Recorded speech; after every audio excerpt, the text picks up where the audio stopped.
My first stop today is the Chelsea Physic Garden. Chelsea Physic Garden has been here since 1673, and it was established by the Society of Apothecaries to train young physicians in the identification and use of medicinal plants.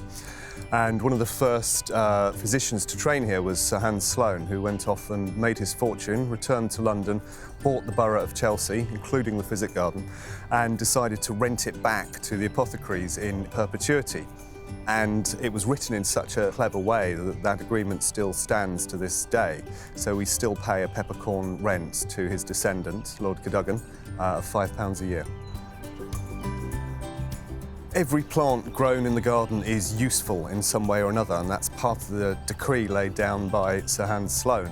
And we focus on medicinal plant species, both historic and plants that are used today.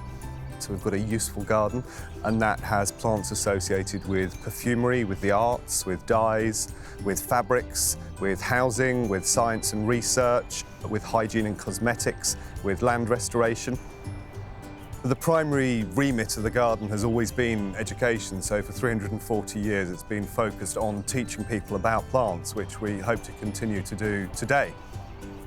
We run a walks, talks and workshops programme year-round in the garden, and we aim to engage as broad an audience as possible, so from kids of 4 years old up to adults and retirees. And we also have some active research at the garden, so we work with Queen Charlotte University and several other universities, so we've got ongoing research programmes with them.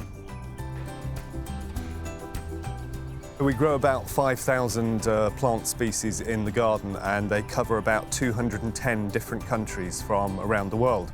So we strive to create all these different growing environments. So we have a tropical growing space, we have a desert growing space, we have a large cool fernery which deals with many of the sort of damp or moisture or high humidity loving plants. Perhaps the most extraordinary plant in the garden is a grapefruit, which fruits for us year-round. It's totally unprotected and produces a reasonable edible fruit. It's got a slightly thicker pith than you normally would have on a tropically grown grapefruit, and that's because it protects itself from the cold by producing that extra thick skin. Sitting in the heart of the garden is our pond rockery. It's said to be the oldest rock garden in Europe. It's quite extraordinary.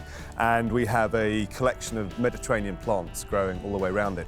And the stones which make it up are really quite interesting. Some of them are a larval rock from Iceland, which the famed plant collector Joseph Banks used as ballast in his boat on a trip there, and then donated them to the garden.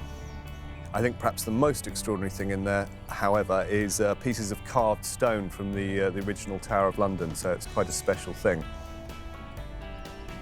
The garden overall really is perhaps London's best kept secret. It's tucked away behind walls, almost 4 acres of garden, and people can pass it by for years without knowing that there's this lush leafy oasis hidden away behind the walls. And those walls actually are one of our huge advantages as a garden. They create an extraordinary microclimate, which means we're able to grow species here that virtually the rest of the UK you wouldn't be able to grow.